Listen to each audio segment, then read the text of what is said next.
Yung ilang kawan ang dapat pasukan? Isang kawan lang po. Ngayon, sabi nung iba, yung kawan anya, napakadali lang anya, pinahihirap nyo lang eh.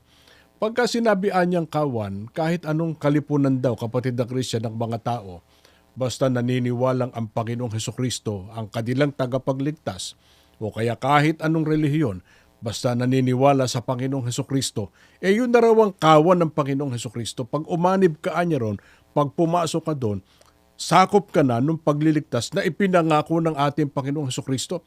Yung bang sinasabi nilang iyon na kahit anong relihiyon, basta nagpapakilalang Kristiyano, kawan ng Panginoong Hesukristo, katotohanan ba yon?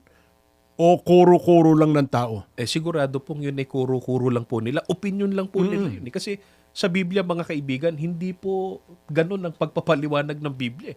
Kung alin po ang kawan na itinuturo ng Biblia, pakinggan po ninyo, dito po sa Gawa, sa 20:28, sasalin po ni Ginoong George M. Lamsa, muli po sa pagkakaliwat na po sa ating wika inyong dinggin. Ingatan ninyo kung gayon ang inyong sarili at ang buong kawan.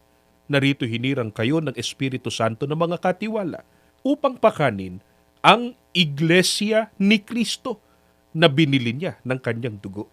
Dito po, tinitiyak ng Biblia na ang kawan na dapat pasukan ng tao para maligtas, Iglesia ni Kristo. Oo.